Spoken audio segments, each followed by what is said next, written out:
I have this book. I'm not sure what this picture is. Oh, that's my father and mother. I don't know when I have seen. That's my father, and that's his mother. I see, yes. That's grandmother Kleinfelder. You're so wonderful. You've labeled all these pictures. We're going to a family reunion? Yes, Rebecca Jane Kleinfelder and Norman Hallenstein. That's my father and grandmother. His father died when he was 2 years old, and grandmother went home to live with her family, and they lived right down at the corner from where we lived. So I got to know all of them, and grandmother married the second time. Her first name, of course, was Hallenstein. And she married afterwards and married a Kleinfelder who didn't live too long. So she did nursing. And one of the families for whom she nursed was R.B. Mellon's children, the banker's children. Oh, wow. And she went there when Richard was born. He was the first child. And he was just a few days younger than my oldest brother.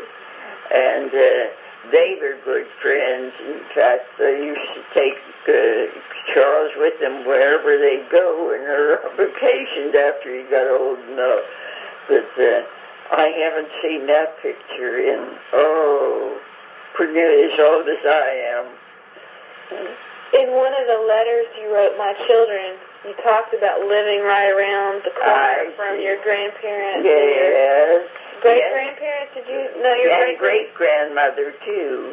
And there's a little lady in here, and when I first saw her, I thought, you remind me of someone, and I'll have to think who it is. And it came to me like that. Grandmother Mulholland. She was my little... I just loved her. She was the dearest thing, and she was a little person, and I can see her yet with her shawl around her, but we could just go up one little bit of a block and then over to her home, and then my mother's folks lived right down at the corner from us, and they had built a small home to take the place of their big one and had moved into it. Their name was Bradbury, Margaret and Thomas Bradbury. And so here I'm giving you all this history when I should be hearing about the history of your children today. Well, Sarah Benjamin is usually a really good baby. I think that little soft pillow have some warmth to it, too. Right. She's tired out. She's usually pretty good. She just I'm sure she got tired. She looks like a good baby. She couldn't be that healthy if she weren't. That's right. And traveling. They had to have their time. I remember one time we were visiting a classmate of mine after we were married. She lived up in Kane, Pennsylvania. Her father had a men's clothing store up there, and they were grand people. And Cranston was just a baby at the time, and he had a spell of colic, and they all pitched in to help. But I'm sorry, I'm just so dumb I can't do anything. No one could. I couldn't. My mother couldn't. Nobody. She was just nothing. Now that she's asleep, she'll be good to hold. This goes back. That must have been after a while I had my 6 spells. You look a little bit like Norma in that picture. I tried to mark all these days. And it has a date on it, 1962. October 1st. That was 62? 62, yes. 1962.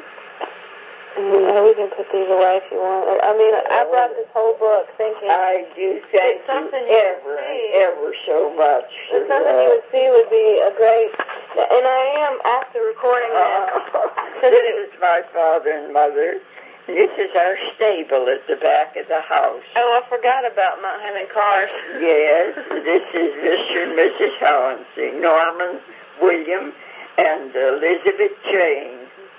And this is under a for sale sign. And I was about, I guess 17 or 18 there.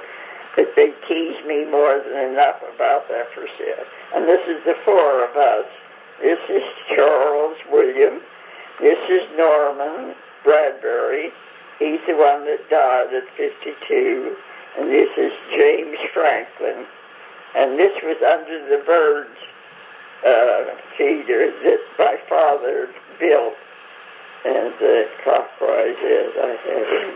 I guess everyone had to have stables instead of garages. That was it. We had a horse and a pony. And the pony had a colt, and the colt was a little rascal. The pony, when Jack Mellons had given us the pony, they had gotten the automobile by that time, and so they thought we could have the pony being out in the suburbs that way. So King was a good little coach pony. And Dad had a little cart for him that we could drive in. And we got our bread down in the lower end of town. So we would hitch up the pony to the cart and go down and get the bread and come back at noontime during school recess. And this one day, we were coming back, my brother Chuck and myself, we called him Charles then, and just as we got to the railroad crossing, King took it into his head to go under the gate, and the train was just a short distance away from us. We could see it. And the man, Mr. Morgan, who operated the tower at that particular station, came running down the steps. He was a cripple, but how he got down those steps and grabbed King's head and pulled him aside just as the train was passed. Wow. So I might not have been 95 or 99 years old. Wow. But that was That's it. a great story. And these were the costumes. One, I think that looks like a high school picture. Oh, yeah. Your uniform? We wore long dresses, and there's the entire family. This is Norman. He was a character. Oh, he was the funniest. So was thing. our Norman generation. Yes, the thing you said, I think you and Norman would have hit it off beautifully. But one day, he had been into the bathroom. Grandmother was with us at the time. She was in her room. And he had just gotten into the bathroom when Grandmother came over and knocked on the door. And he said, "Oh, Grandmother, every time I get in here, you are here. Go sit on the pot."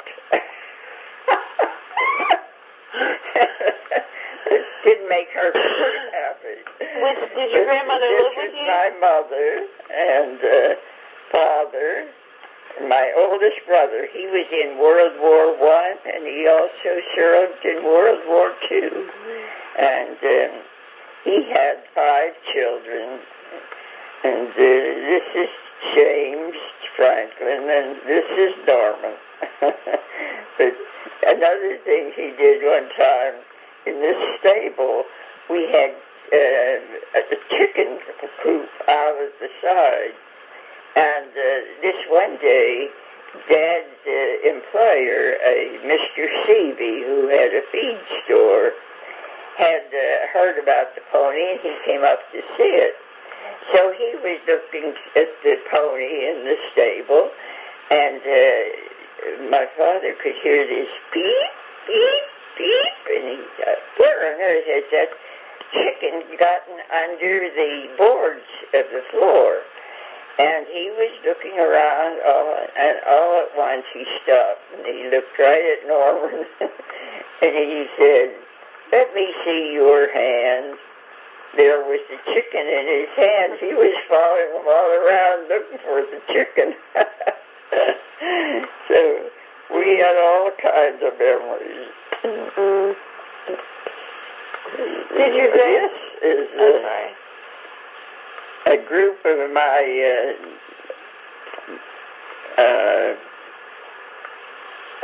this was at Indiana State Normal. That's where I graduated from as a teacher.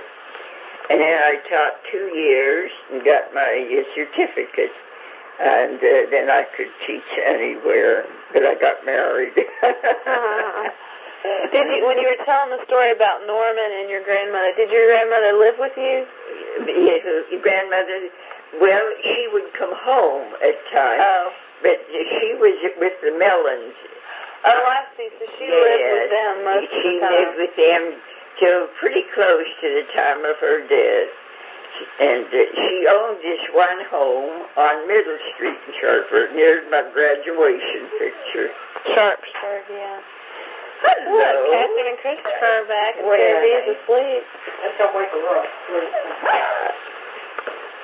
I've been having the most beautiful time. Katharine, why don't you come sit on my lap and listen to They're some of these stories? Candy, are they? Oh, they are.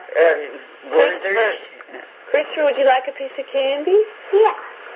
Grandmother likes It's right up here in the...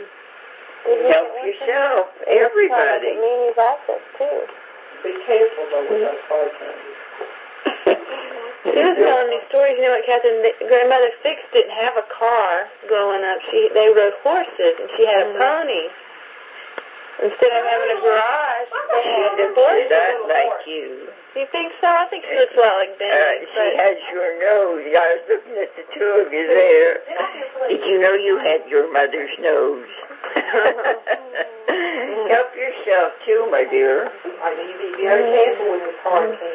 This was taken when Chuck was home on furlough. He went into the service. World War I? He was only between 16 and 17. This is the birdhouse that Dad built. And I love to play tennis with. Look at what they used to play tennis in, Katharine. They didn't get to wear shorts. The ladies always had to wear long skirts all the time. And this was my husband's father and mother, William John and Elizabeth. Can't think of mother's name now, but she was a dear. I think it's written down somewhere. I have it. I used to take care of her when she was ill. I'd bring her up to our place. And, these are some of my favorite pictures. Yes, there's our basketball team. That was this was the YMCA. No, KQV. That was an organization they had that neither smoked nor drank or did anything wrong. And they had their basketball team. And your husband and your brother were both on, is that right? Wait, let me see here. Here's my husband, and there's my brother. And your brother, it's your brother Chuck that was friends with That's Ken. Chuck, yes. And this was Pete Wirtz and Edgar Ambrose. And, she has most of it written down in the book already. Yeah. This was a plane that they had in the, like for a picture. I just have it marked someplace it had been, but it's moving high in Pittsburgh. And, I said, this has been a wonderful treat. This is Branson. There he is again. This was our first car. Oh, I see. Yeah. We went to Kane in that, and that's where Agnes lived. She was my classmate from high school, from normal school, and we were going along. It was getting dark, and we were up in the country of Kane. It's wild country.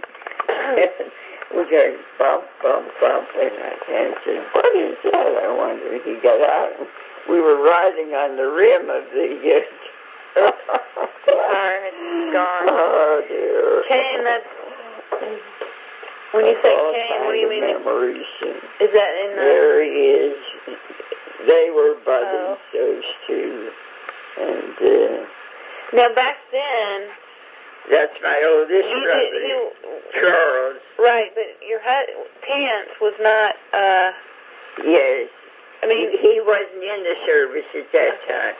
He went Was this in... after or before you were married? Beg Was pardon? this before you were married? Yes, this was before, back in 16, 17, and What year were you married? What year were you married? We were married 62 years, and 27 of them were retirement years. Wow, that's pretty good. So what, that means you got married? Died just a month after our anniversary, our 62nd anniversary. And here we are. This was out at the farm of an uncle and aunts of mine. And we were right, here we go. Chuck snapped that picture of us, if I remember. It was an Easter vacation. And we would always go over to Carnegie Library because they had a beautiful observatory over there, and here's a whole group of us. And this was Puss. She was from up in the north. Oh dear, I can't think of it right now. But one of the northern states. And, Michigan, or? She was a real Yankee. Oh, like... But she was a dear. She'd come home with me for vacation because it was too far to travel home at the time. I bet. Indiana State and Vermont or wherever she's from. This was Peg Baxter and Tance and Puss and I guess Chuck and I. Did Tance grow up near you?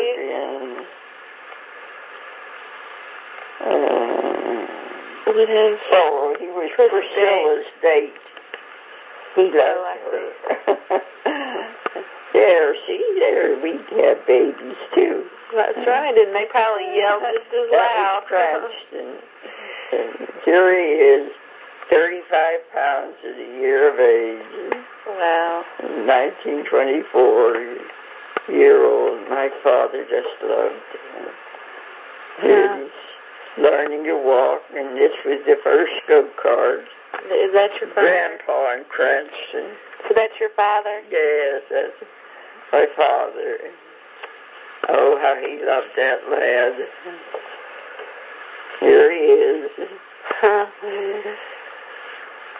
This is Norma and Cranston. Oh, no, it isn't. That's Cousin Jean, my brother's daughter. And here's Norman Chuck. And this is my brother's little ball back in here. And there he is again. There he was looking at the flower bushes. This was my mother's neighbor. Well, after you and Tance were married, did you live near where you grew up? Did you where? Did you live near where you grew up? I lived in Sharpsburg when I was growing up. And Aspinwall. Yes. When you were married? In fact, we were married in Sharpsburg, and we lived there 10 years. And then the children had started the school, so we wanted to get into a different school for them. And we bought a home in Aspinwall then, and we lived in it for 26 years. And then the children were grown up and gone, and we decided that it was time for us to make a change because the house was in good condition then, and we weren't ashamed to sell it. And this is the little cart my father gave to Cranston. So he's got his two cousins in there. And this is my father. It's showing Cranston the flowers. Here's our pony. Oh, This is okay. Little Queenie. And this is Cranston and Norma. So they had a pony too. Well, we were the only ones that had the pony. And then Queenie had the colt. Mrs. Cranston used to do this invariably. He'd get Norma around the neck and shake her. A very bad habit. And here are four of his cousins. And then again.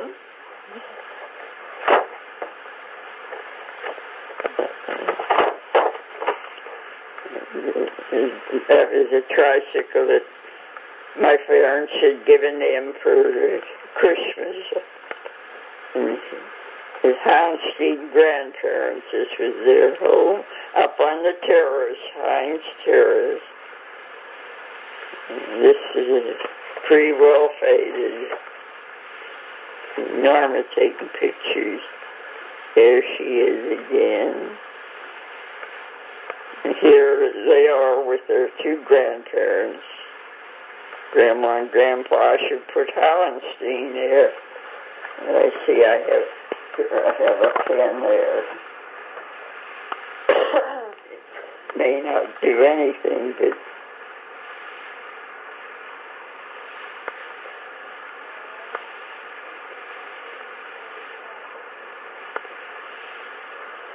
at least identify them. That's right. This is a treasure. This is if I'm not mistaken, we were up toward the north of the country. This was in Canada, and that was one of the big fish she caught. And that's that same picture. Yes. Howard Carroll took the picture. Yeah. They were a family of brother and two sisters, and they'd go on vacations with us. That's the same picture? Yes, there's the family. And this was our little dog. And, she was... Is it a boxer? A pug, or wire-haired terrier. No, that wasn't a terrier. It looks like a boxer, maybe? Yes, I think it is. And I thought Topsy, that was the name, Topsy. And she was a limit. She'd be upstairs. She loved to hunt this sunny room. And she'd go up there and lie and sleep. But the minute I cut an apple, and I always did when I baked pies, I'd cut them in quarters and then pare them and so on. She'd hear that first crack of the apple, and she'd be down the stairs in a hurry to get her piece.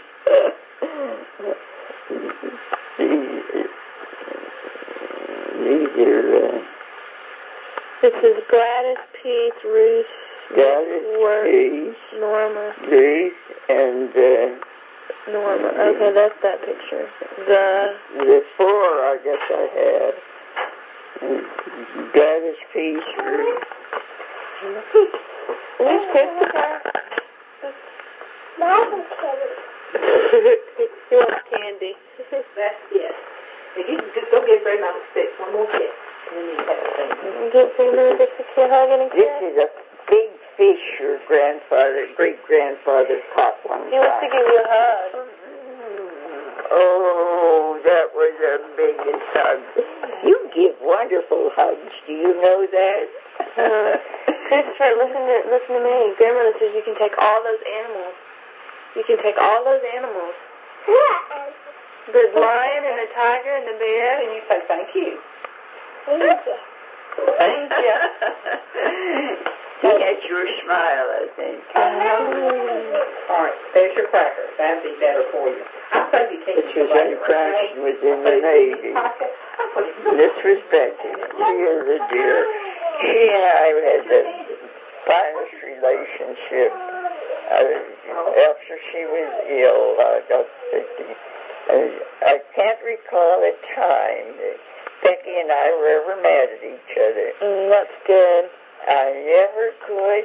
She'd come to me. She lived on the hill right above us, and she would run down the hill. She had a sister and brother, and when she'd come down, she'd tell me all her troubles, and I'd listen to her and try to commiserate with her. And the first thing you know, she was all right, and off to school she'd go. Okinawa. This is his parents. That's where Cranston was. So he had to go to war too. I think. That's fine. He got there after the fighting was over. And that's the end of that It was book. a good time. Then he finished up at Tientsin, China. Ah. And, Oh, wow.